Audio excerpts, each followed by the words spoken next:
esta semana. Ojalá que podamos avanzar dos juntas, pero bueno, vamos empezando con la que tenemos ahorita. El tema que vamos a desarrollar primero es el laboratorio de la función renal y vamos a detenernos un poquito en lo que corresponde al análisis de gases arteriales, una prueba fundamental en la evaluación de los pacientes que se encuentran en estado crítico, sobre todo.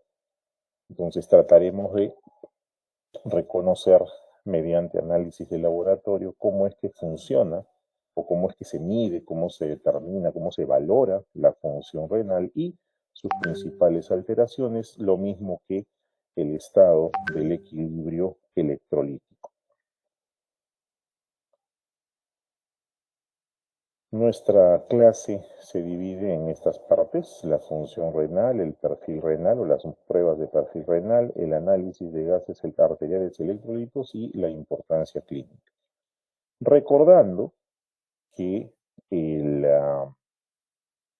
la función renal tiene pues varias atingencias con respecto a eh, poder hacer la depuración de muchos de las sustancias tóxicas en nuestro organismo, el clearance de los solutos a razón de 1 mililitro por minuto de clearance, que viene a ser más o menos 10 litros de clearance por semana, refiriéndonos sobre todo a la creatinina. Pero además tiene pues esto funciones que tienen que ver con la remoción del sodio, la libertad en la dieta y en la ingesta de fluidos, el control del volumen, el clearance de algunas moléculas como la beta-2 microglobulina, alguna función endocrina como por ejemplo la producción del eritropoyetina. Con respecto a la fase preanalítica, eh, bueno, antes de empezar esta parte de la fase preanalítica, debo mencionar que uno de los primeros exámenes de laboratorio que se desarrollaron junto con el examen de orina fue justamente la medición de la urea en la orina, con la finalidad de poder valorar la función renal.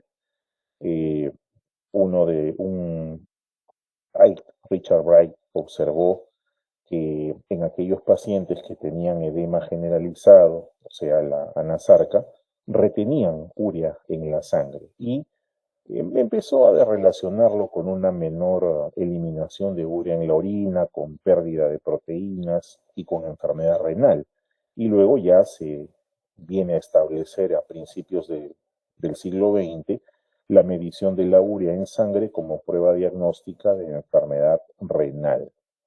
Hay que tener en cuenta que posteriormente se empieza a utilizar la creatinina para medir el aclaramiento renal, y dado que estos compuestos se filtran en el glomérulo y no se reabsorben ni se excretan a lo largo del recorrido tubular, su aclaramiento pues esto viene a ser la forma más fiable de medir el filtrado glomerular y de ahí la función renal. Por eso es que es necesario que se conozca esta medición de filtrado glomerular para conocer cuál es la cantidad de tejido renal con capacidad de conseguir una depuración adecuada de sustancias de nuestro medio interno.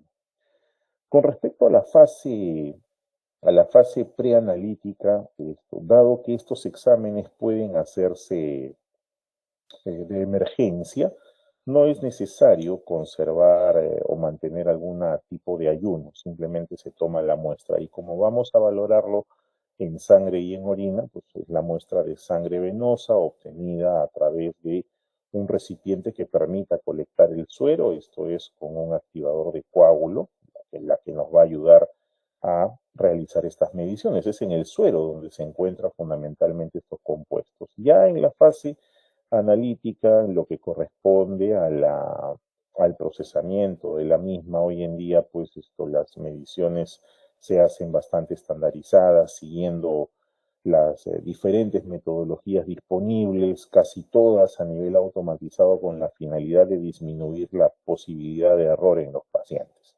Dentro de ellos, dentro de estos exámenes de función renal, podemos mencionar a la urea, ¿no? O también conocida como urea plasmática o también prueba de nitrógeno ureico. La urea Acabo de mencionar que fue uno de los primeros indicadores para medir función renal y de hecho cuando hablamos de insuficiencia renal hablamos de uremia. Esta molécula que es la urea con peso pequeñito de 60 daltons viene a ser el producto final del catabolismo proteico y es sintetizada pues en el hígado. Del total de la urea, el 25% de la urea sintetizada, un 25% aproximadamente se metaboliza en el intestino, que produce por ello CO2 y amonio, vuelve al hígado para formar nuevamente urea, pero su mayor vía de eliminación es a través de la excreción renal. Los valores de la urea se reportan en miligramos por decilitro. Como ustedes pueden observar aquí, el valor normal de la urea o el intervalo normal de la urea va de 15 a 40 miligramos por decilitro. Pero también podría reportarse como nitrógeno ureico en sangre. En este caso, al momento de transformar las unidades a nitrógeno ureico, eh, se divide entre dos, ¿no? Más o menos el equivalente. Ahora, la producción de la urea suele ser variable. Por ejemplo, si yo ingiero mayor cantidad de proteínas, voy a tener mayor producción de urea. La hemorragia gastrointestinal también es una fuente de incremento de urea. Pacientes que tienen enfermedad hepática grave, por ejemplo, voy a encontrar disminución de la urea. O pacientes que tienen problemas de abuso de alcohol, también voy a encontrar baja la concentración de urea. ¿Cuáles son los factores que van a permitir la elevación de la urea? O sea, ¿qué va a suceder si yo encuentro un valor elevado de urea? Bueno, puede ser, repito, porque el paciente ha ingerido por dieta, por ejemplo, se ha comido una parrilla, o sea, va a haber una elevación de la urea en sangre. Si el paciente ha tenido sangrado gastrointestinal, va a haber una elevación. Si el catabolismo se encuentra incrementado, ¿y en qué casos encontramos catabolismo incrementado? Cuando hay una infección, cuando el paciente está consumiendo corticoides, un tratamiento, o cuando está bajo tratamiento antibiótico con tetraciclinas, vamos a encontrar también elevación de la urea. También la urea se eleva cuando hay disminución de su excreción, o sea, no se elimina por la orina. ¿En qué casos? Bueno, en la oliguria, que puede ser secundaria a la hipovolemia, puede ser secundaria a un fallo cardíaco, puede ser secundaria al aumento de vasopresina, o también puede deberse a una disminución del filtrado glomerular. En este caso puede ser pues por hipotensión o por otra enfermedad renal preexistente.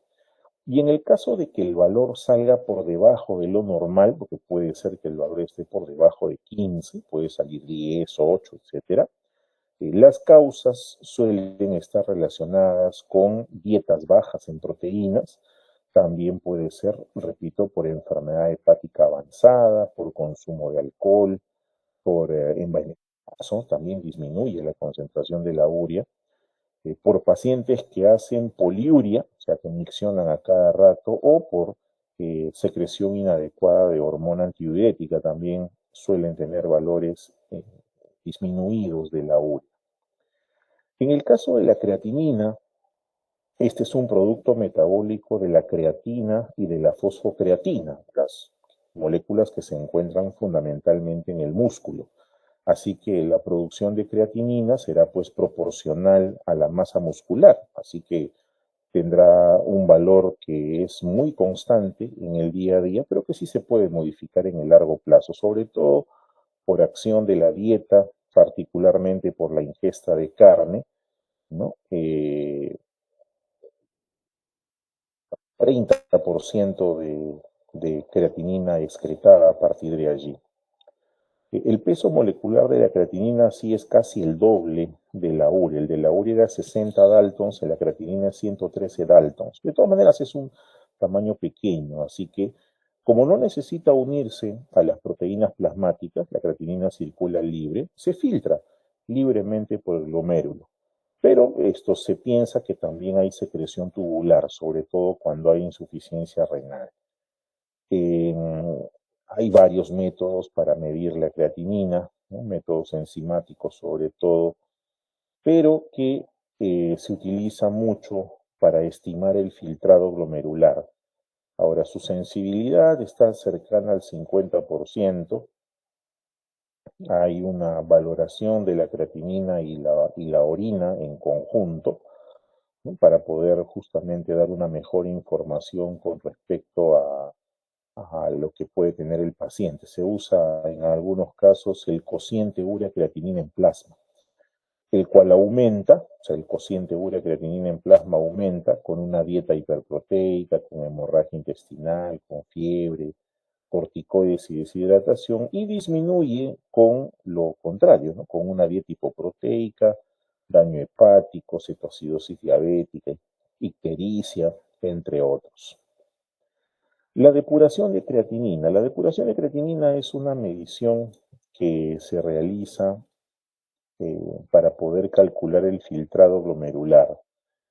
Y para ello se tiene en cuenta la colecta de orina de 24 horas, pero que una colecta de orina que sea pues fiable, ¿no? Que comienza con la segunda orina del día y termina con la primera orina de la mañana en el paciente, en un lapso de 24 horas. La orina colectada de esta manera, al ser un fluido orgánico, tiende a descomponerse. Una orina que se mantenga a temperatura ambiente y con pH bajo, esto puede llegar a incrementar la producción de creatinina hasta en un 20%, por eso es necesario hacer la refrigeración de la muestra durante todo el día, ¿no? Para evitar justamente esta degradación. Y es lo que comúnmente se solicita en el paciente, ¿no? Se toma en cuenta la medición de la creatinina en orina, el volumen de la orina obtenido en 24 horas, la medida de creatinina sérica y los datos de peso y talla del paciente para poder comprobar su superficie corporal, de tal manera que podemos utilizar una fórmula para poder calcular esa depuración de creatinina en mililitros por minuto para tener una idea de cómo está funcionando ese riñón. En el caso de la microalbuminuria, esta es la medición pues de las cantidades de proteínas de bajo peso molecular que se pierden durante el filtrado glomerular. Estas suelen ser o estar en el rango entre 30 y 299 miligramos, ¿no? Por gramo de creatinina. O sea, suele ser bien bajito, pero que se incrementa obviamente cuando la patología renal va aumentando, ¿no? La microalbuminuria, por ejemplo, se puede medir en orinas al azar, o sea, no necesito la orina 24 horas, sino simplemente un paciente va a micciona y se hace la medición. A diferencia de la proteinuria, que sí necesita que se colecte la orina en estos recipientes que ustedes pueden ver aquí, que tienen doble pico, una tapa ancha y una tapa angosta para facilitar el vaciado sobre todo. Y de esa proteinuria en 24 horas se toma una alícuota, esa alícuota se mide, se considera proteinuria cuando va pues por encima de 300 miligramos en 24 horas y se compara con el volumen de orina obtenido. Ahora, con respecto al análisis de gases arteriales, esta es una prueba utilizada fundamentalmente para poder valorar el estado del medio interno del paciente. Me va a servir para valorar gases, pero también para valorar electrolitos, sodio, potasio, cloro y en algunos casos calcio y magnesio de ser necesario.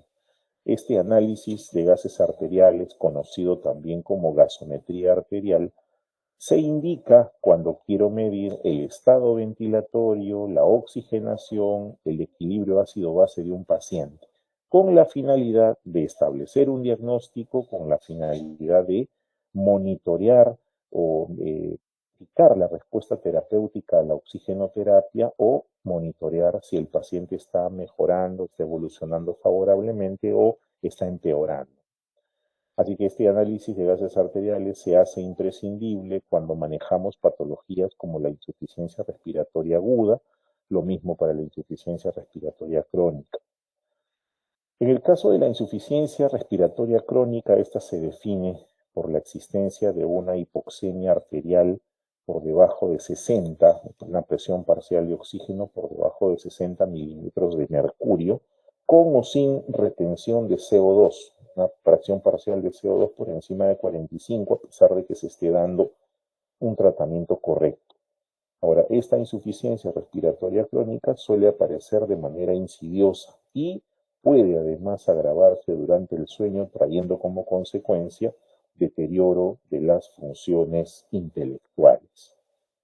Necesito hacer la medición para controlar la oxigenoterapia, por ejemplo, en el caso de la oxigenoterapia domiciliaria, porque un paciente necesitado de oxigenoterapia en quien se mantiene la oxigenación tisular en un buen nivel tiene una mejor tasa de supervivencia en el largo plazo.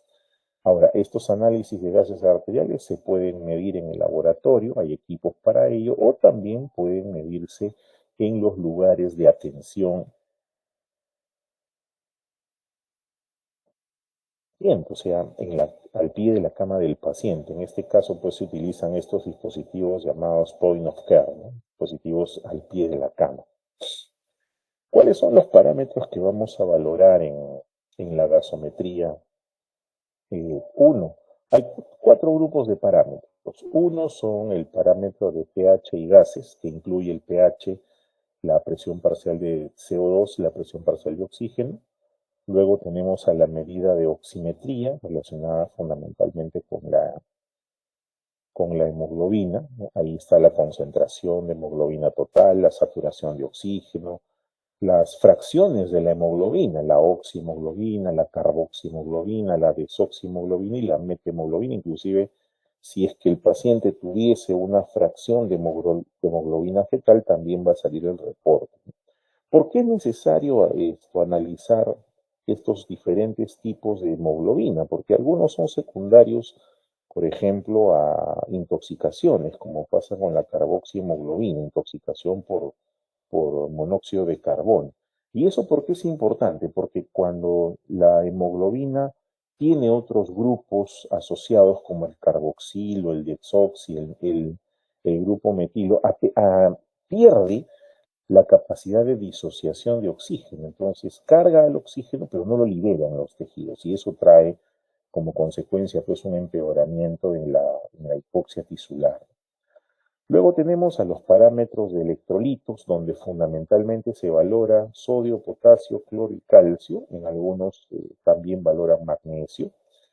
Y finalmente el análisis de los metabolitos. Estamos hablando de la concentración de glucosa, la concentración de lactato. En el caso de la glucosa es una medición estimada con la finalidad de tener una idea de cuál es el estado general del paciente, pero tiene una ligera variación con respecto a la medición en sangre venosa. Y el lactato, que es una medición de la hipoperfusión tisular. El lactato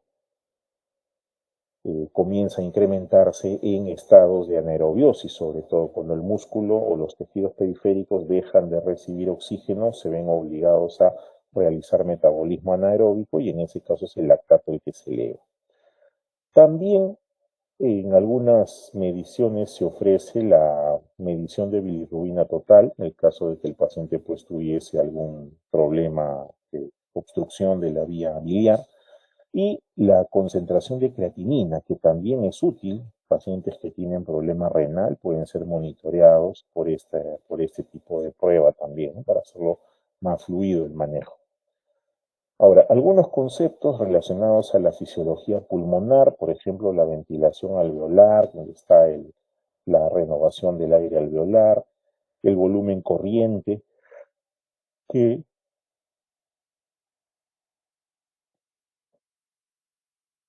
se alcanza por los alveolos más periféricos, la relación ventilación-perfusión, justamente cuando la eficacia del intercambio de gases es máxima, o sea, esa relación llega a la unidad, que es lo ideal.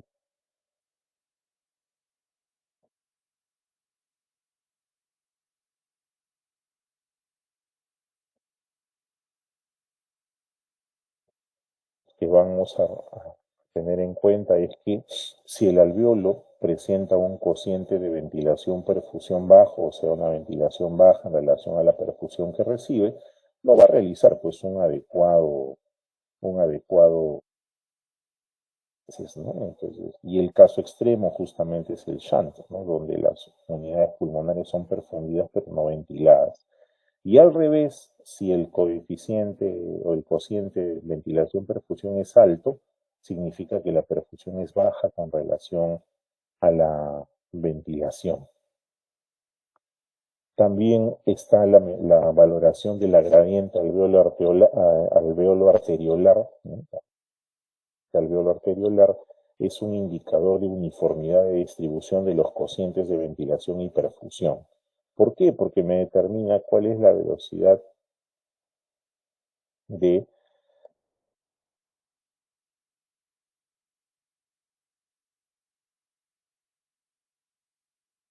sobre todo entre la presión parcial de, un segundito, voy a terminar aquí, luego presión parcial de oxígeno alveolar y la presión arterial de oxígeno. Eso calculado a partir de una fórmula donde vemos que la presión parcial de oxígeno viene a ser igual a la presión barométrica menos la presión de vapor de agua multiplicado por la fracción inspirada de oxígeno menos la presión parcial de CO2 por el cociente respiratorio del paciente. Ahora, ese cociente respiratorio viene a ser la relación entre el volumen de dióxido de carbono eliminado y el oxígeno absorbido, que en condiciones estables suele ser menor de 1, por eso es que se utiliza aquí el valor de 0.8. Ahora, en la práctica, si es que el paciente respira aire ambiental y se toma el valor de R como 1, la ecuación pues se simplifica, ¿no? Simplemente es la presión parcial de oxígeno es igual a 150 menos la presión parcial de CO2, ¿no? Ese sería el la resultado. Esos valores se van a modificar en función de la fracción inspirada de oxígeno y también en menor medida a partir de la fracción parcial de CO2. Luego está el índice PAFI, que también se valora en el resultado de gases arteriales, índice de oxigenación, que me hace referencia a la relación que existe entre la presión parcial de oxígeno y la fracción inspirada de oxígeno. Se utiliza sobre todo cuando el FiO2 está por encima de 0.4. Entonces, mientras menor sea el PAFI, significa que hay peor intercambio gaseoso, ¿no? En general, se consideran dos valores como puntos de corte. 200, que me habla de síndrome de distrés respiratorio agudo, y por debajo de 300 una lesión pulmonar aguda. Entonces, estos son los parámetros agrupados ya con respecto a la captación de oxígeno, con respecto al transporte del oxígeno, a la liberación de oxígeno a los tejidos y al grado de oxigenación tisular, que es donde tenemos a lactato. En la parte preanalítica, ¿qué consideraciones debo tener? Bueno, es un examen de emergencia. Lo que necesito sí es contar con los materiales apropiados. O sea, hay una jeringa especial para toma de muestra de gases arteriales y una aguja también para toma de muestra de gases arteriales. Eso es importante conocerlo, ¿no? No es cualquier jeringa, no es cualquier aguja. Y luego, una vez que se extrae la muestra, esta debe ser manejada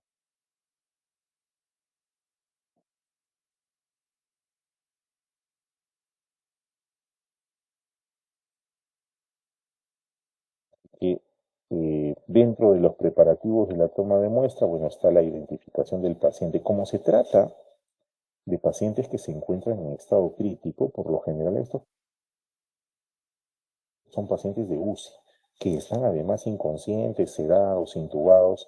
Entonces hay que tener en cuenta, para nosotros es muy importante la identificación correcta del paciente, no solamente por el número de cama, que a veces los mueven de cama, sino por su nombre y apellido, que suele estar colocado en un brazalete en el brazo del paciente o en la historia clínica que se encuentra cerca de él, ¿no? ¿Por qué es importante estos preparativos? Porque si nosotros no identificamos bien al paciente, vamos a dar un diagnóstico erróneo.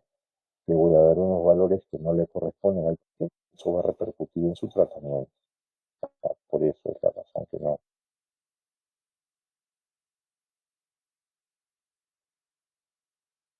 ¿No? Ahora, Normalmente la toma de muestras de gases arteriales se hace en la arteria radial, pero a veces el paciente tiene un catéter arterial y podría tomarse de allí también, pero hay que tener en cuenta que no es lo mejor, porque cuando extraemos sangre a partir de un catéter arterial puede diluirse la muestra con la solución con la que se ceba el catéter para evitar que se coagule. Entonces, a veces se utiliza heparina y la heparina suele tener efecto de dilución sobre la sangre del paciente. Entonces, no,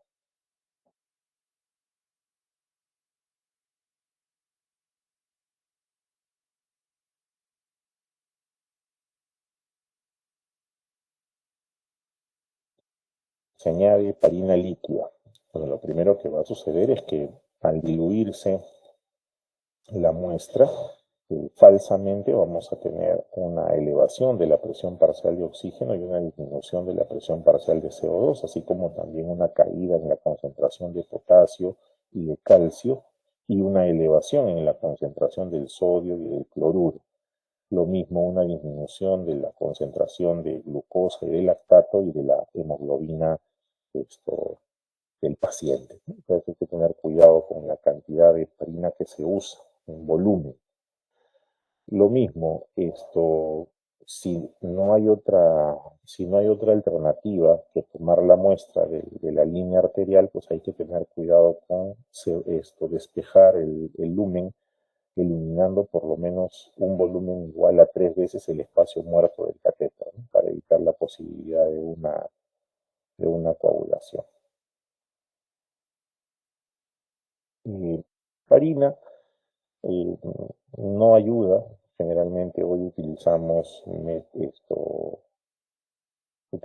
anticoagulantes dispuestos en tabletas, en sólido, por el tema de la dilución, sobre todo, ¿no? Por el volumen que se incorpora, dado que la muestra utilizada para la medición de gases arteriales, pues es una muestra que no baja de un. ¿Qué es lo que se recomienda? Si vamos a usar heparina líquida, la dilución no debe estar por encima del 2-3%, ¿no? O sea, idealmente no utilizar heparina, pero que en tableta, porque si se usa líquido, miren cómo se diluye, ¿no? Si uso heparina líquida, en la sangre total y la del plasma en 10%, ¿no? Hay que tener en cuenta por eso el volumen. ¿Qué otra cosa? Si yo diluyo el plasma, los electrolitos van a disminuir también. Por eso es que el PCO2, la glucosa, la hemoglobina disminuyen a medida que se aumenta la dilución de la sangre total.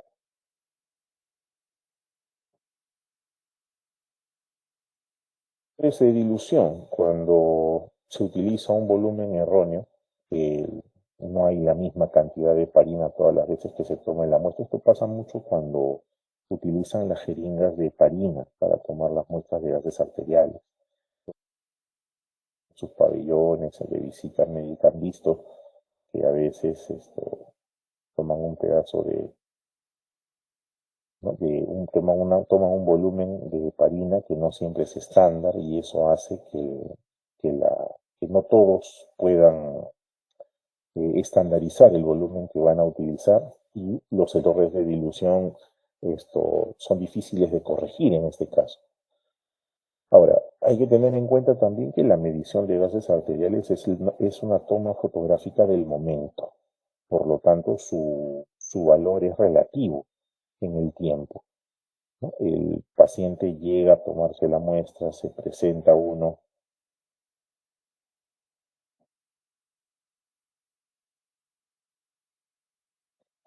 Tener en cuenta también que el paciente debe estar calmado, ¿no? En reposo en el momento en que se tome la muestra. No debe estar agitado, ¿no? Cuando si es un paciente a quien se le va a tomar por un control, no debe haber estado deambulando, etcétera, ¿no? Sino tiene que estar reposado.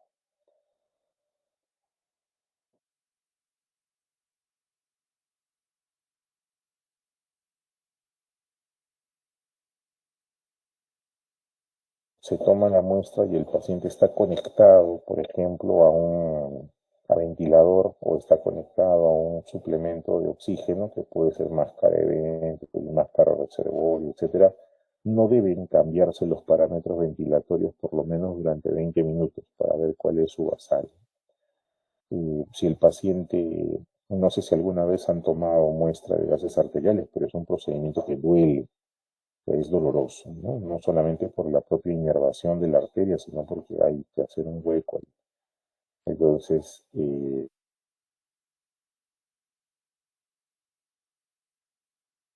se pueda causar durante la punción o la ansiedad también influye en el estado respiratorio. Por eso es que hay que calmar al paciente, explicarle lo que se va a hacer, ¿no?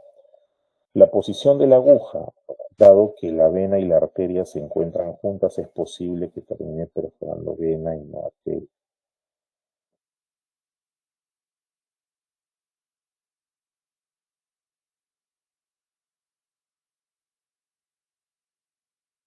Hay que tener en cuenta que la sangre arterial pues es de un color rojo más intenso por la propia presión parcial de oxígeno que tiene, que es cercana a 100 miligramos, 100 milímetros de mercurio, mientras que la presión parcial en la vena se llega solamente a 40 y la sangre por eso es más oscurita, ¿no?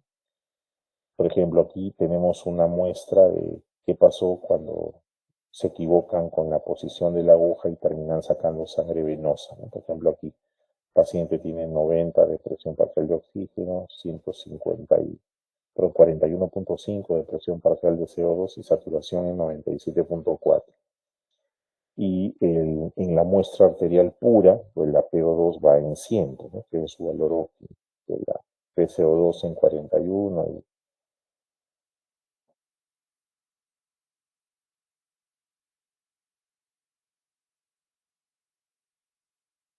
se recomienda que de preferencia se usen agujas con autollenado, o sea, son dispositivos que vienen empacados al vacío y que ni bien toman contacto con la arteria, solito se llenan, ¿no? En el volumen estándar. Y que además las agujas deben tener el bisel corto, o sea, el bisel no debe ser muy largo. Que se extrae la muestra debe retirarse todo rastro de aire que haya podido ingresar a la jeringa, porque el aire también las burbujas de aire van a alterar el resultado. Miren ustedes, aquí yo estoy colocando una comparación entre el informe de un paciente sin aire de burbuja en su jeringa de gases, tiene una PO2 de 70. Probablemente necesite pues un apoyo ventilatorio intenso, ¿no? Una PCO2 de 45, una saturación de 94. Pero si yo dejo la burbuja de aire allí, miren en cuánto me va a salir.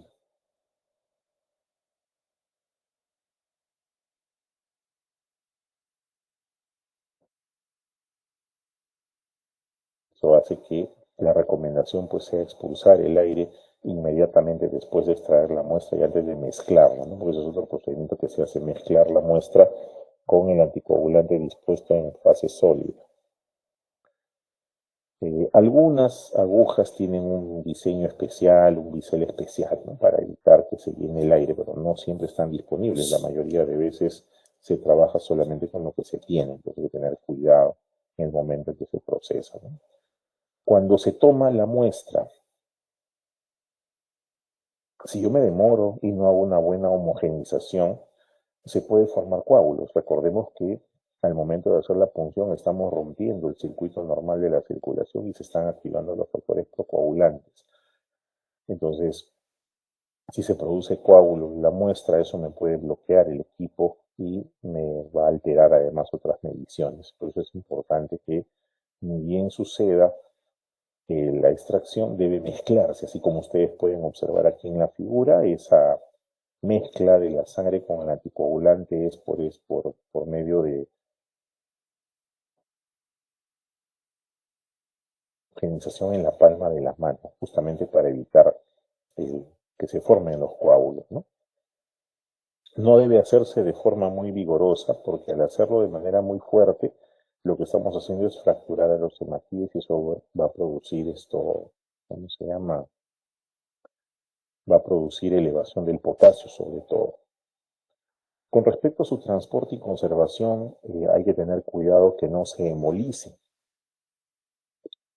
Por hemólisis entendemos pues a la ruptura de los glóbulos rojos. Ahora, Una hemólisis, aunque sea de 0,5%, miren cuánto me eleva el potasio, en 0,5 milimoles por litro. Y sin hemólisis, el paciente tiene 4 milimoles, pero yo le voy a reportar 4,5, o sea, lo estoy llevando a la hipercalemia en el papel. En realidad no es así. Lo mismo sucede con, bueno, de manera inversa con el sodio y también con el calcio, ¿no? Tener cuidado de que no se hemolicen las muestras. Veamos aquí un ejemplo de error por hemólisis. O sea, si la hemólisis ocurre en, creo, después de 25 minutos. Si es de inmediato, miren, el informe del paciente 4 milimoles por litro. O sea, está con una normocalemia. Pero si me demoro 25 minutos y hay hemólisis, miren, ese potasio me va a salir en 7. Claramente está en hipercalemia, lo cual es una emergencia y tendría yo que tratarlo, pero probablemente, como no es su medida, en vez de producir un efecto beneficioso, puedo terminar produciendo un daño. ¿Cómo se, ¿Qué recomendaciones existen para que no haya hemólisis? Bueno, dado que se transporta en cadena de frío la muestra, se recomienda de que no se coloque el hielo directamente sobre la muestra, porque eso trae hemólisis, ¿no?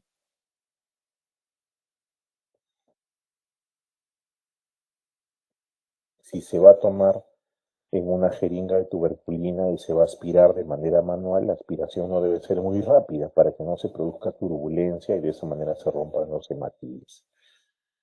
Con respecto al transporte y la conservación, hay que tener en cuenta que la muestra de sangre contiene hematíes vivos, viables, que mientras lo siga conservando en la jeringa y la sangre no esté coagulada, el oxígeno se va a seguir consumiendo. Conforme yo me demore, se sigue consumiendo y se continúa produciendo dióxido de carbono. Es más, debido a esa producción de dióxido de carbono, el pH empieza a variar y empieza a aparecer, pues esto, hacer, por ejemplo, calcio, elevación de calcio que se eleva se libera de las proteínas, ¿no? La glucosa también suele estar disminuida y el lactato incrementado justamente por la glicólisis, ¿no? Eso es lo que hay que tener en cuenta. Ahora, si yo dejo mucho tiempo la jeringa eh, sin procesar, obviamente los hematíes van a empezar a sedimentarse. Si eso ocurriese, lo que debo hacer es homogenizar nuevamente antes de entregarlo a que se procese, ¿no? Por ejemplo, ¿qué puede pasar si no hay una buena homogenización de la muestra? Es una mezcla breve del paciente. Su hemoglobina sale en 4 puntos. Y si la mezcla no ha sido apropiada, esto, bueno, pues el valor permanece en 4,5, pero si la mezcla es la apropiada, miren, me va a llevar hasta 6,2 milimoles por litro de hemoglobina.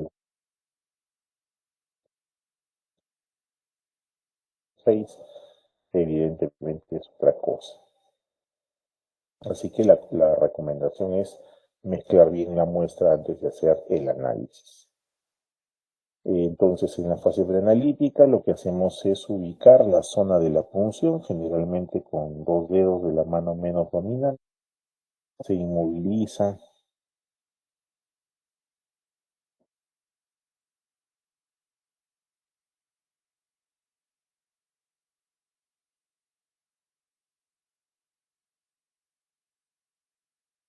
se elige el área a través de la palpación del pulso, empieza pues a tomarse la muestra de la arteria, ¿no? Y vamos a la persona, está pulsada y la jeringa ingresa directamente de manera perpendicular y luego pasa ya a la medición por parte de los equipos. ¿Qué es lo que se valora? Bueno, la gasometría en primer lugar. Aquí vemos nosotros los valores normales, pH, está en 7,35, 7,45. La presión parcial de oxígeno de 80 a 100 miligramos de mercurio, la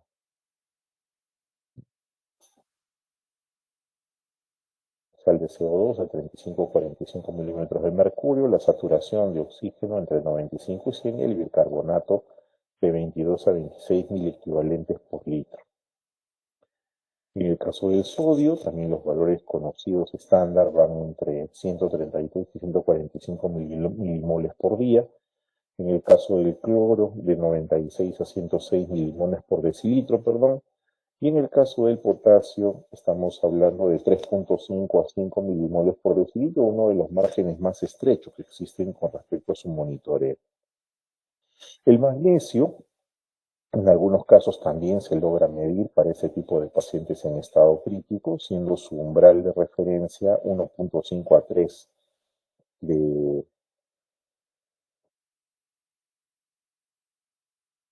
por decilitro, ¿no? El fósforo también puede valorarse bajo esta metodología, con valores entre 2 y 4.5 miligramos por decilitro, lo mismo el calcio, 8.5 a 10.5 miligramos.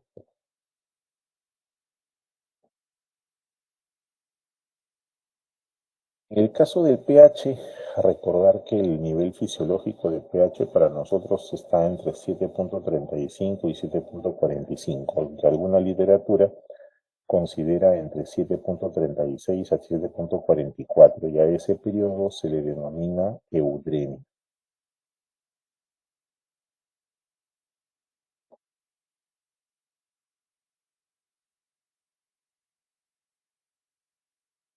Y esto, a este nivel normal de pH, lo llamamos también eudemia. Cuando está por debajo, acidemia; cuando está por encima, pues alcalemia, ¿no? Entonces aquí está el pH en la sangre, por encima, por debajo de ello, acidemia; por encima, alcalemia.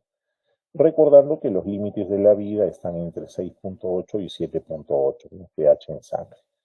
Ahora, ¿qué es lo que interviene en el equilibrio ácido-base? Fundamentalmente las fuentes de ácidos, que pueden ser volátiles o no volátiles. Si son volátiles, el metabolismo, el alimento que al procesar nos va a dar pues, CO2, agua y energía, ¿no? Y en el caso de los no volátiles tenemos al oxígeno, el cual, producto de la degradación de alimentos, nos dará pues, ácido láctico; en el caso de la insulina, los cetoácidos y otros más como el fosfórico, el sulfúrico, el úrico, el clorhídrico. Entonces, este equilibrio ácido-base depende mucho de cómo se gestione, cómo se manejen los hidrogeniones, ya sea que estos se eliminen por el pulmón o por el riñón. Hay que integrar el conocimiento con la parte del maletín, la valoración del paciente con respecto a la historia clínica, y ello incluye, por ejemplo, que si el paciente va a eliminar hidrogeniones, estos pueden eliminarse por el pulmón o también por el riñón, ya sea excretando amonio, reabsorbiendo bicarbonato.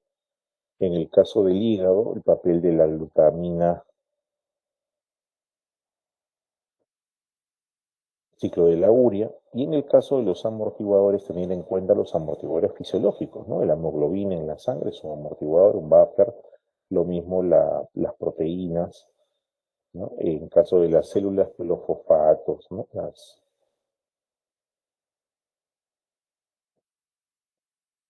células, ¿no? Que producen pues, fosfatos, proteínas, bicarbonato; y el intersticio, donde fundamentalmente es el bicarbonato y los fosfatos.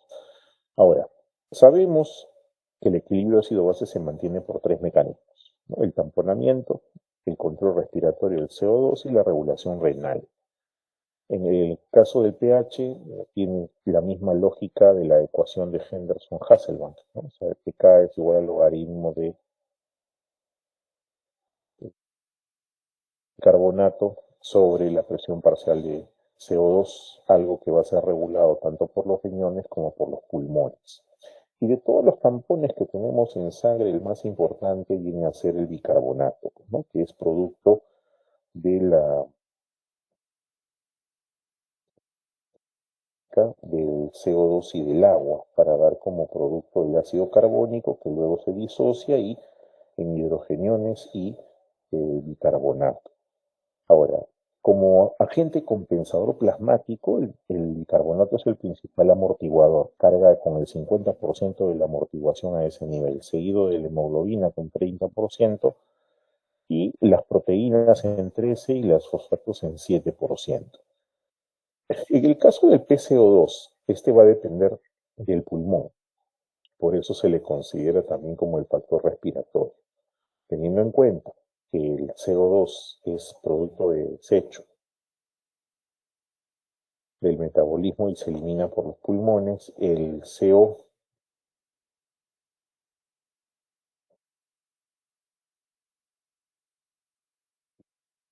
capilares al alveolo, justamente para que sea pues exhalado, ¿no?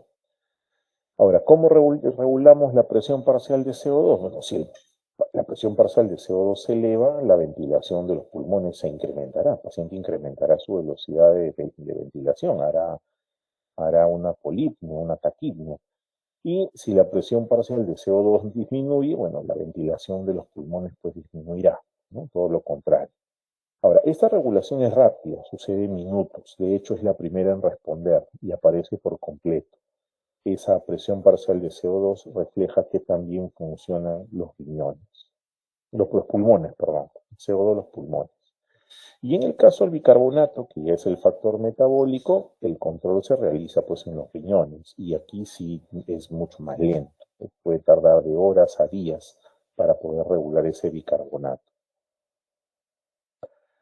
Dentro de la patología de la gasometría arterial están los desórdenes ácido-base, ¿no? Las acidemias y las alcalemias, sean estas metabólicas o respiratorias. Y esto se valora de acuerdo a estos parámetros, justamente el parámetro de pH, el parámetro de la presión parcial de CO2 y del bicarbonato. Conociendo los rangos normales, encontramos que en las acidosis el pH suele encontrarse disminuido junto con el bicarbonato y la presión parcial de CO2 se incrementa. Mientras que en el caso de la alcalosis el pH se incrementa, la presión parcial del CO2 cae y el bicarbonato se eleva, ¿no? Ahora, eso nos conduce a los principales desórdenes ácido-base, la acidosis respiratoria, la alcalosis respiratoria, la acidosis metabólica y la alcalosis metabólica. Todo ello relacionando solamente el pH y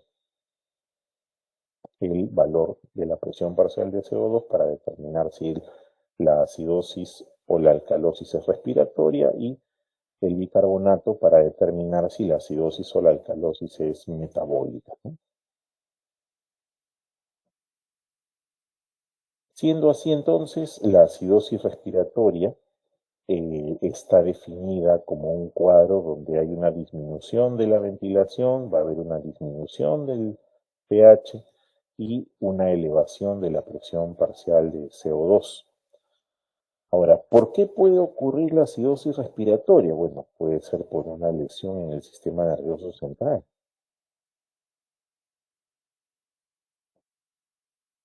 puede ser por lesiones de tipo traumatismo, infecciones, tumores, por problemas neuromusculares, el síndrome Guillain-Barré, uno de los más conocidos agentes causales de acidosis respiratoria, también algunas miopatías, sobredosis de drogas, o sea, narcóticos, anestésicos también, la enfermedad pulmonar, tanto el enfisema como el asma, la obstrucción bronquial, la presencia de un cuerpo extraño y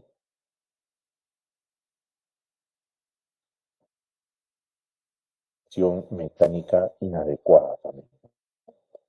En el caso de la alcalosis respiratoria es todo lo contrario. La causa básica de esto es un aumento en la ventilación, ¿no?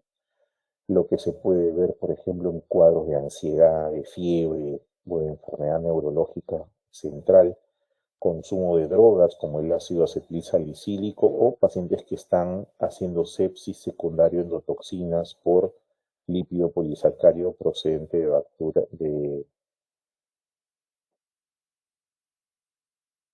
procedente de infecciones por gram negativos, ¿no? En el caso de la endotoxina. Pero también puede tener una causa pulmonar, lo vemos en el asma, en la neumonía y en el embolismo, ¿no? Con una visión.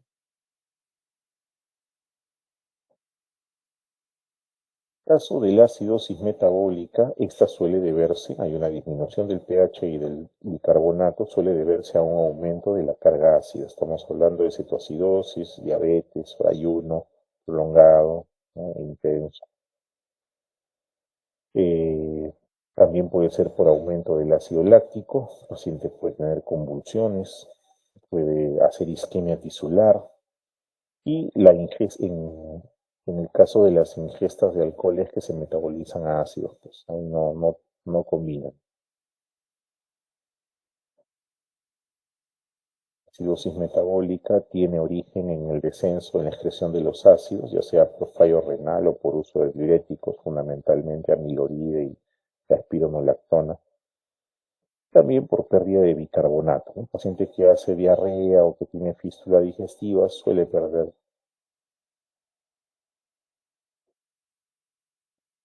alcalosis metabólica. Por otro lado, elevación de pH puede deberse pues a pérdida de ácido, por ejemplo, paciente vomitadora.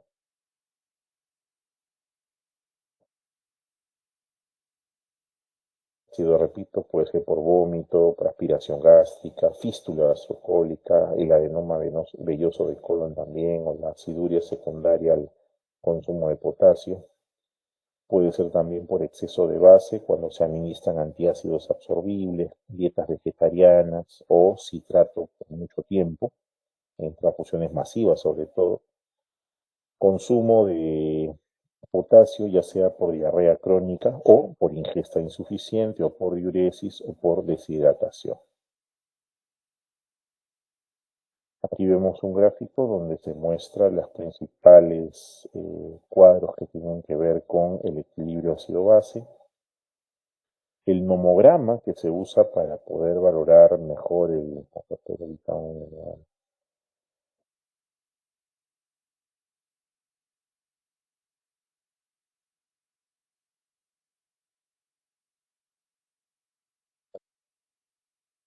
del paciente como acidosis metabólica, acidosis respiratoria o alcalosis metabólica o alcalosis respiratoria. También se valoran electrolitos, dado que estos se encuentran formando parte del suero, forman parte de los fluidos corporales. Esos electrolitos son sodio, potasio, calcio, cloruro, teniendo en cuenta que el equilibrio interno se mantiene por compartimentos individuales y entre los diferentes compartimentos. Esa distribución de electrolitos debe garantizar una neutralidad eléctrica, o sea, la suma de carga siempre debe ser cero, ¿no? Eso es lo fisiológico, lo normal.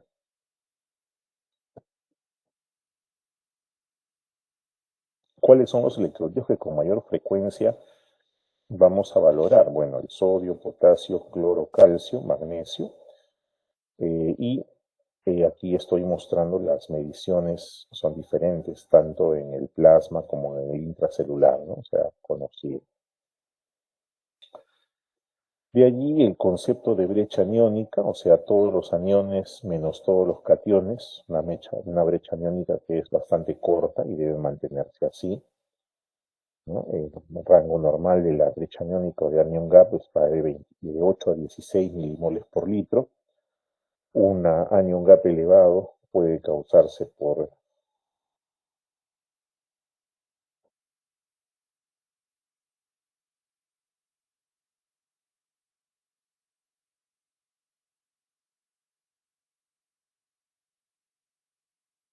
el anion gap cuando hay un cambio en la concentración de proteínas, o puede haber también un anion gap normal en pacientes con hipercloremia o con pérdida de bicarbonato con defecto de síntesis renal.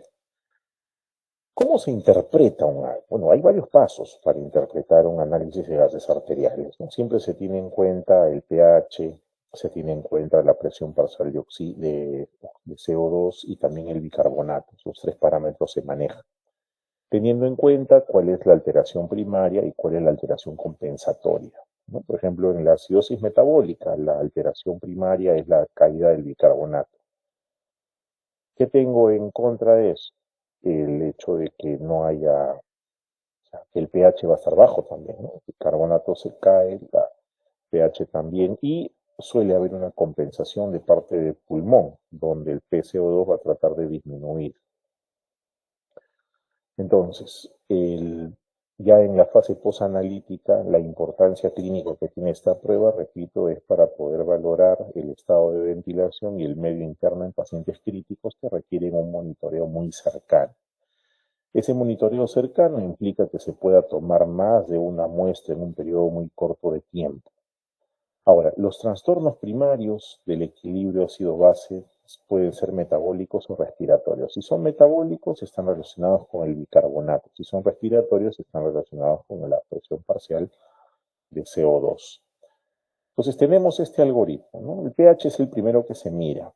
Si está entre estos valores de 7,36 a 7,44, pues estamos hablando de eudemia. Pero si el valor estuviese por debajo de 7,36, acidemia, por encima de 7,44, alcalemia. El segundo paso es verificar tanto el bicarbonato como la presión parcial de CO2. En el caso de que haya acidemia y el bicarbonato esté disminuido, pues uno se orienta a pensar en una acidosis metabólica. Y en el caso de que la presión parcial de CO2 se encuentre incrementada y hay acidemia, nos indica que puede ser una acidemia respiratoria. En el caso de la alcalemia es similar. Si el valor del pH en sangre sale por encima de 7,44, estamos ante alcalemia. Y valoramos el bicarbonato, que de estar elevado nos orientará a una alcalosis metabólica. Y si la presión parcial de CO2 está disminuida, será pues una alcalosis de naturaleza respiratoria. Ahora, ante un trastorno metabólico, el organismo trata de compensarlo, primero por la vía respiratoria, generalmente que es la más rápida, y si el trastorno respiratorio, la compensación va por la vía metabólica, o sea, el riñón, ¿no? Por ejemplo, en el bicarbonato, en la disminución de bicarbonato que se observa en la acidosis metabólica suele estar compensada por una disminución de la presión parcial de CO2. ¿No? Lo mismo, un incremento del bicarbonato en la alcalosis metabólica se neutraliza con la elevación compensatoria de la presión parcial de CO2. ¿No? Entonces, ese es el concepto de la compensación. En el caso de la acidosis metabólica, el pH suele estar bajo, el cambio primario es el bicarbonato y el secundario es el CpCO2. En el caso de la alcalosis metabólica, el pH está alto.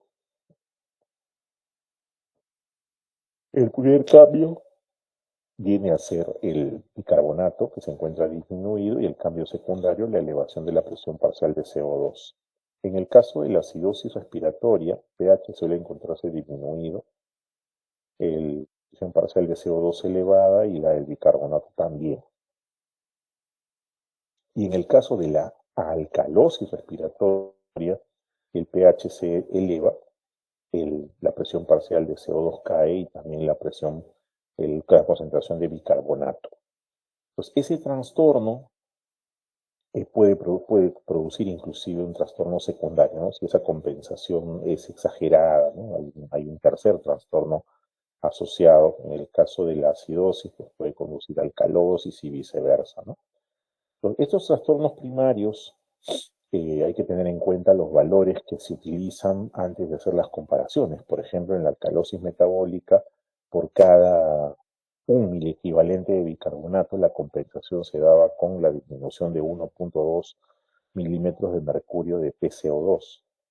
En el caso de la alcalosis metabólica, por cada miliequivalente de bicarbonato se tiene que elevar o multiplicar 0,7, ¿no? La compensación, la elevación 0,7 milímetros de presión parcial de CO2. En el caso de la alcalosis respiratoria, por cada 10 milímetros de mercurio de PCO2 que se eleva, dependiendo si es aguda, un miliequivalente de bicarbonato se eleva, o si es crónico, 3,5 miliequivalentes de bicarbonato. Y en el caso de la alcalosis respiratoria, por cada 10 milímetros de mercurio de caída de la PCO2, solamente cae 2 miliequivalentes. En el caso de que se trate de patología aguda, y si es alcalosis respiratoria crónica, 2 años, sí.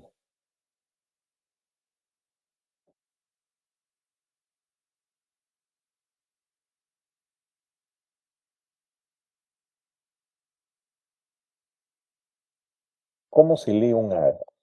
Primer paso, ¿cómo es el pH?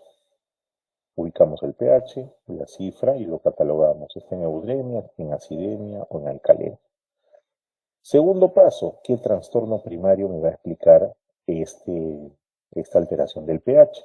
Por ejemplo, si estoy en acidemia, valorar el bicarbonato y la presión parcial de CO2. Si el bicarbonato está disminuido, bueno, eso es acidosis metabólica. Y si la PCO2 está elevada, es acidosis pero respiratoria. Y si estamos en alcalemia, igualito, se valora el bicarbonato y el PCO2. Si el bicarbonato está incrementado, hablamos de alcalosis metabólica. Si la presión parcial de CO2 está disminuida, hablamos de alcalosis respiratoria, ¿no? Y el tercer paso es buscar la compensación secundaria. Repito, ¿no? Por cada trastorno que existe hay una compensación conocida en la acidosis metabólica, el bicarbonato que cae, cada mil equivalentes se compensa con 1.2 milímetros de mercurio de CO2 y así por el estilo, con la finalidad de mantener la compensación.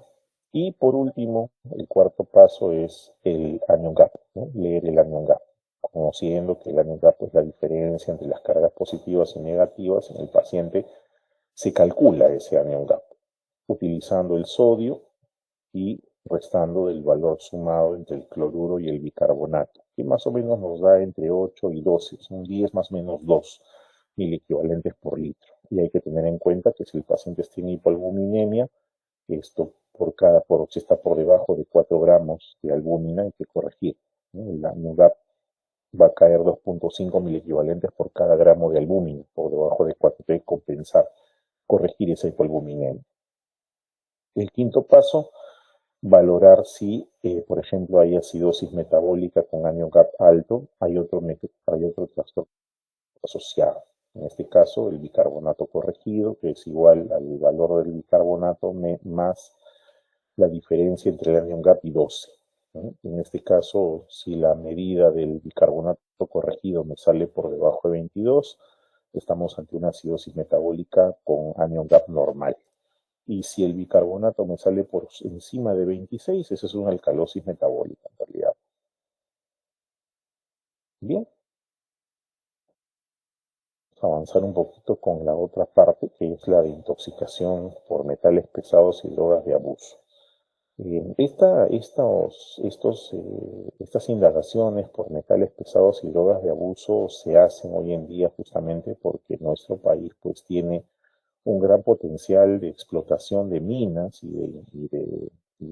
de los productos de contaminación de ellas salen justamente los metales pesados, que constituyen pues un riesgo en la cadena de la salud humana, sobre todo porque se depositan en el suelo y se adhieren a los alimentos, alterando la cadena trófica, tanto en el suelo, plantas, animales y agua. Entonces el problema. Esos metales pesados los vemos aquí en la relación. Algunos de ellos forman parte de nuestros micronutrientes, pero en dosis muy pequeñas. Nuestro país pues tiene una gran cantidad de proyectos en ejecución, en discusión, donde siempre surgen conflictos sociales por el tema de la exposición a metales pesados, justamente con la triste experiencia de Cerro de Pasco, ¿no? Y por ello es que el Ministerio de Salud, como ente rector, ha ido elaborando diferentes tipos de guías de procedimiento para poder monitorear estos casos y el reporte, ¿no? Estamos hablando de las guías de práctica clínica para intoxicación por plomo, por arsénico, por mercurio, ¿no? Entre otras. Hay unas fichas que se llenan y se reportan para este tipo de pacientes, tanto para intoxicación por metales pesados como para metaloides, unas fichas epidemiológicas que incluyen datos demográficos y también datos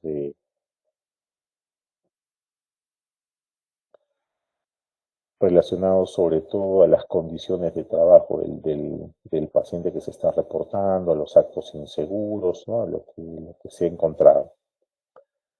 Lo mismo para riesgo de exposición en las poblaciones, sobre todo donde hay alta incidencia de estas intoxicaciones por metales pesados. Hay unas fichas que también describen no solamente los factores de riesgo epidemiológico, sino también los factores de riesgo ambiental, ¿no? La ocupación, el cuadro clínico que ya presenta el paciente y, de ser necesario, algunos análisis toxicológicos para poder descartar, ¿no? Y poder hacer un monitoreo en el tiempo, sobre todo.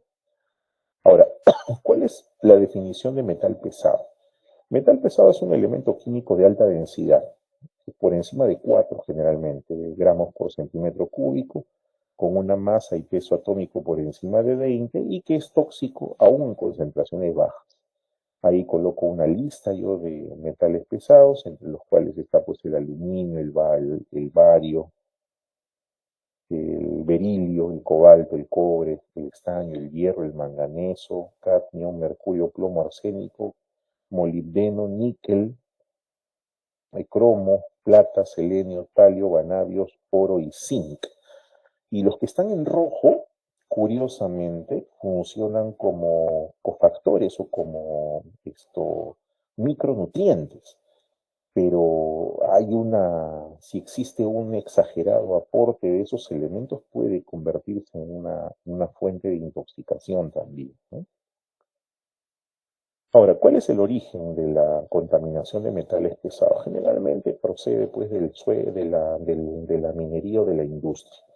El problema es que estos metales pesados no se degradan ni se destruyen, solamente se lixivian, o sea, se mezclan con el agua y forman además complejos solubles, incorporándose a la cadena trófica, contaminando suelo, agua, plantas, semillas, forraje.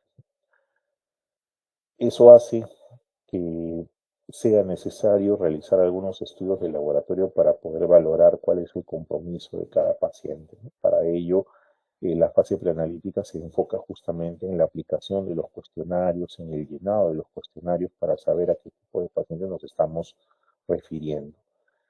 ¿Qué muestras se pueden utilizar? Bueno, hay 3 tipos de muestras fundamentalmente. Puede utilizarse muestra de sangre, puede utilizarse muestra de orina y también puede utilizarse muestra de cabello. ¿Y cuál es la fase analítica? O sea, ¿qué se hace en la fase analítica? Fundamentalmente la determinación de estos metales pesados se hace con una metodología llamada espectroscopía de absorción atómica, donde la muestra es sometida a un atomizador en llama, el cual emite señales acerca de las partículas que componen esa muestra y esas señales se convierten en números y finalmente en los valores que nosotros nos van a reportar, ¿no? Solamente para mencionar algunas de las más frecuentes, el plomo, que tiene pues parte en muchos componentes industriales que utilizamos en el día a día, dentro de ellos las baterías, ¿no? O los monitores, las computadoras, las pantallas de televisión.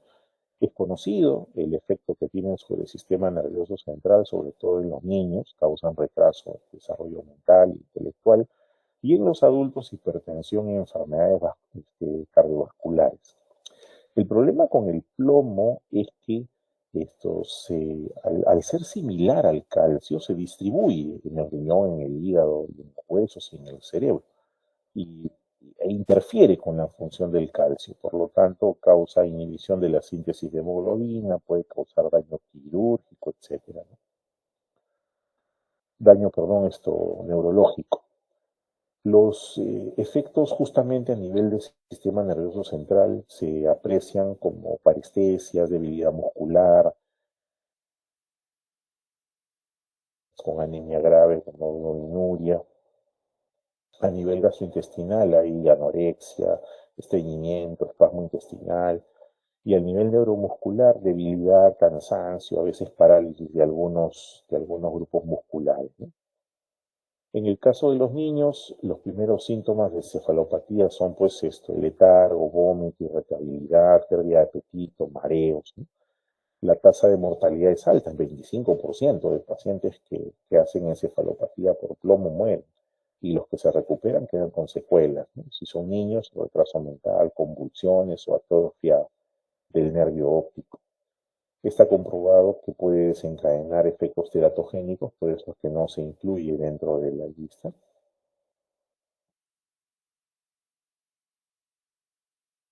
Este plomo, al pasar al hueso, puede permanecer allí hasta 30 años, ¿no? Formando depósitos en él. y alterando obviamente la morfología normal del eritrocito, del hematín. ¿Cuánto tiempo después de haberse producido la intoxicación yo puedo encontrar rastros del plomo? Pues en el caso de la sangre hasta un mes después. En el caso de los tejidos blandos, donde se encuentra la bilis y la orina, hasta tres.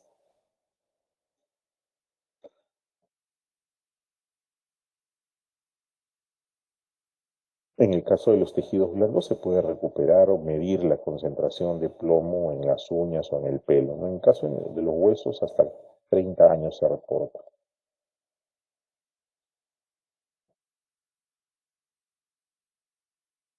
Otro de los metales pesados también tiene la característica de ser líquido a temperatura ambiente. Se usa en algunas partes de serialización, sobre todo el, esta es una fuente de contaminación de mar, porque suele incorporarse a la cadena trófica de los peces y justamente se recomienda que no se consuman peces grandes muy frecuentemente, porque si no, el mercurio puede ir, ¿no?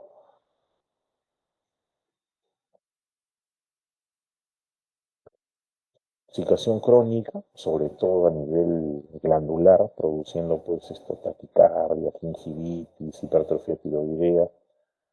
El daño renal también suele encontrarse, sobre todo por esto,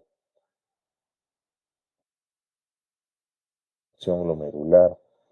También hay efectos del metilmercurio en adultos, son de origen neurológico.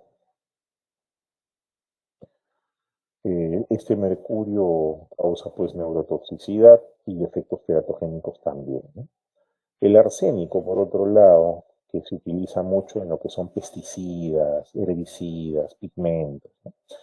Em, Este arsénico produce complicaciones a nivel agudo, pero peores son las a nivel crónico, porque causa lesiones en piel, tipo hiperkeratosis, hiperpigmentación y lesiones vasculares.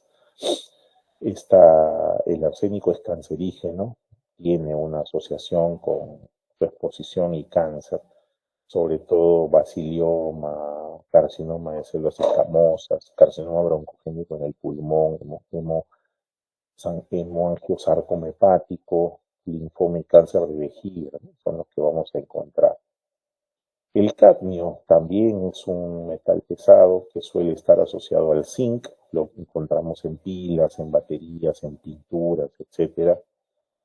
Este cadmio puede ingerirse a través del agua contaminada, a través del...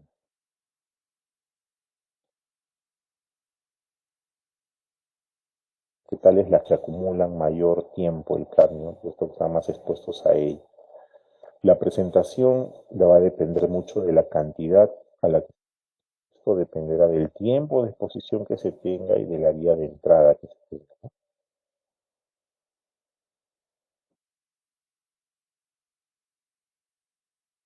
El cadmio en su intoxicación aguda afecta principalmente pulmones, ¿no? Produciendo neumonitis, edema pulmonar, gastroenteritis también. O sea, y en intoxicación crónica es multifocal, puede producir desde anemia hasta disfunción renal, cálculos renales, etcétera, ¿no? Sobre el cadmio, este se absorbe y va a ubicarse en el hígado y en los riñones principalmente. El cobre también tiene su propio,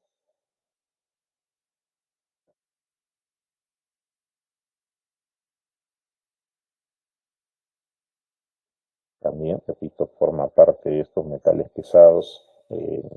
Hay afectación a nivel renal, a nivel circulatorio. El cobre pues lo encontramos en todo lo que es electricidad, todo lo que son cables eléctricos, utensilios de cocina, joyería, maquillajes inclusive, ¿no? En el caso de la exposición aguda al sulfato de cobre, la necrosis hepática es la primera cosa.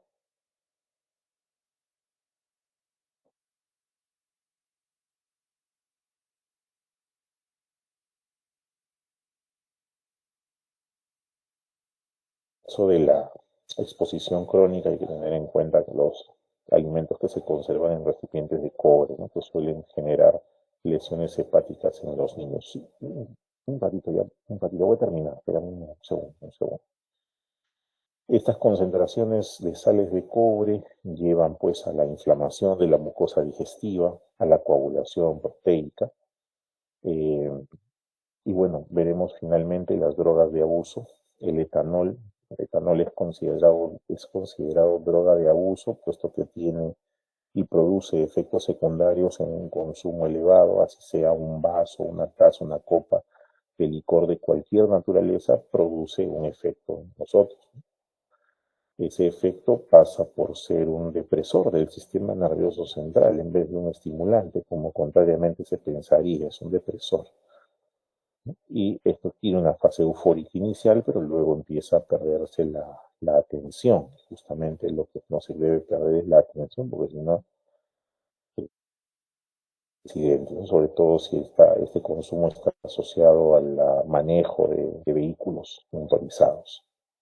Las benzodiazepinas también son objetos de drogas de abuso, sobre todo cuando hay pues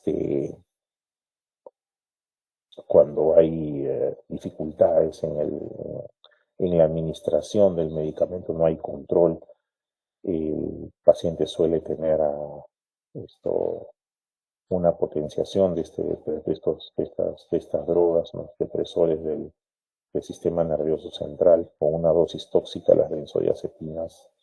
Estamos hablando del alprazolam, el clonazepam, con dosis tóxicas por debajo de 5 veces la dosis terapéutica, que suelen resolverse en 24 horas, pero que traen clínica, pues, como ataxia, depresión del centro respiratorio, bradicardia, hipotensión, ¿no? Entonces ahí hay medidas de sostén que se administra, el antídoto que es el flumacenilo y la descontaminación gastrointestinal, fundamentalmente, pues, ¿no? Es a partir de lavado gástrico, de ser necesario, ¿no? La marihuana, que también es otra droga de abuso, en algunos se puede obtener las muestras en orina, en mucosa, en saliva, perdón, y en cabello, ¿no? En el caso de la orina, si el paciente hace uso ocasional de la droga, hasta 3 días, si el uso es crónico, hasta 30 días, eh, saliva hasta 24 horas y en cabello hasta 90 días, ¿no? De haber usado se puede detectar.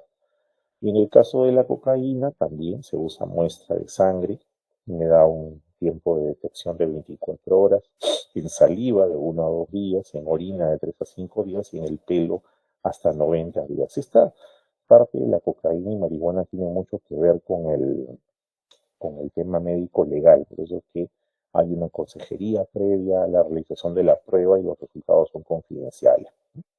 Entonces, este tipo de pruebas suelen hacerse con estos dispositivos point of care, cuya finalidad es garantizar que las pruebas se hagan cerca del paciente. Porque imagínense una prueba de dosaje de drogas de abuso, si voy a citar al paciente que regrese, ya no regresa, ¿no? Hay una serie de factores que van a afectar su retorno, la estigmatización, la culpa, el miedo a ser castigado, etcétera. Entonces debe hacerse de inmediato. La toma de muestra, por lo mismo, inmediatamente se hace el procedimiento y finalmente, una vez que se procesa, se entrega pues el resultado para que pueda darse el manejo correspondiente, ¿no? En el caso de estos pacientes, con las medidas de corrección de ser necesarias, ¿no? Los exámenes point of care son hoy en día los que más se están utilizando, sobre todo en las unidades de atención rápida, las emergencias y las unidades de cuidados intensivos fundamentalmente, ¿no? Bien, hasta aquí nuestra clase de hoy. Gracias por la paciencia. Nos quedamos aquí. Les agradezco la atención y ya nos estamos encontrando en la siguiente sesión. Los dejo, pues me están esperando un ratito en una reunión aquí. Gracias. Cuídense, chicos. Un abrazo. Gracias, doctor.